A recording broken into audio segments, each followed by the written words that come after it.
নমস্কার, আমি ডক্টর দীপানিতা পাল, homeopathy consultant. আজকের আলোচনার বিষয় হচ্ছে মহিলাদের একটি সমস্যা নিয়ে। অনেক মহিলারাই আমার কাছে আসেন যে ব্রেস্টে ব্যথা নিয়ে, এবং তাদের মনে একটা সংশয় নিয়েই আসেন যে ওই ব্রেস্টের ব্যথাটা ক্যান্সার থেকে হচ্ছে না তো, মানে ভীত সন্ত্রস্ত হয়েই আমার কাছে আসেন। আসুন জেনে নিন যে কোন কোন কারণে এই ব্রেস্টে ব্যথা হতে পারে।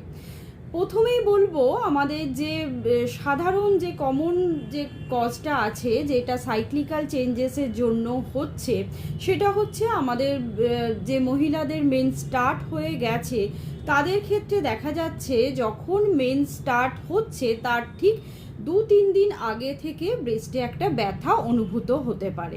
সেটা কিন্তু একদমই নর্মাল, এবং যখনই মেন্সটা স্টার্ট হচ্ছে আস্তে আস্তে সেই ব্যথাটা ঠিক হয়ে যাচ্ছে। এছাড়াও যারা ল্যাকটেটিং ওম্যান আছেন তাদের ক্ষেত্রেও একটা ব্রেস্টে ব্যথা থাকতে পারে। আর একটা ব্যাপার আমি বলবো, যাদের ক্ষেত্রে মেন্সটা অনেক দিন স্টপ হয়ে আছে তাদের ক্ষেত্রেও কিন্তু একটা ব্যথা অনুভূত হতে পারে।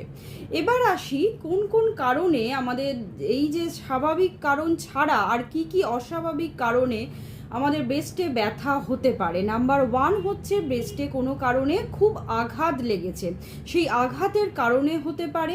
আবার অনেকের ক্ষেত্রে দেখা যাচ্ছে যারা ল্যাকটেটিং ওম্যান আছেন তাদের দেখা যাচ্ছে দুধটা জমে যাচ্ছে এবং ঠিকঠাক প্রপারলি বাচ্চাকে দিতে পারছে না, সেই কারণেও ব্রেস্টে ব্যথা হতে পারে। কারোর কারোর ক্ষেত্রে ব্রেস্টে যদি ইনফেকশন হয় তার ক্ষেত্রেও ব্যথা হতে পারে। অনেকের ক্ষেত্রে দেখা যাচ্ছে ব্রেস্ট অ্যাবসেস হচ্ছে, তার ক্ষেত্রেও ব্যথা হতে পারে। এবং কিছু কিছু ফাইব্রো অ্যাডিনোসিস যেগুলো বলি আমরা, সেইগুলো যদি হয় সেক্ষেত্রেও কিন্তু সেটাও পেনফুল হতে পারে।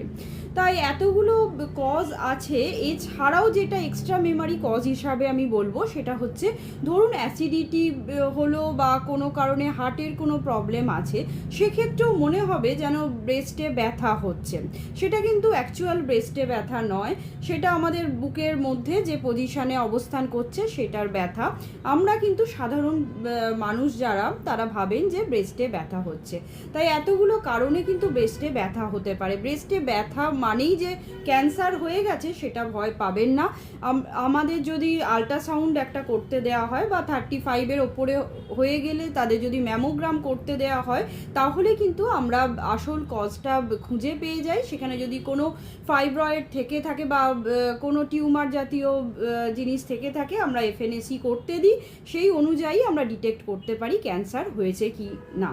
তাই অবশ্যই আপনারা ভয় পেয়ে যাবেন না। নমস্কার, সবাই ভালো থাকবেন এবং সুস্থ থাকবেন।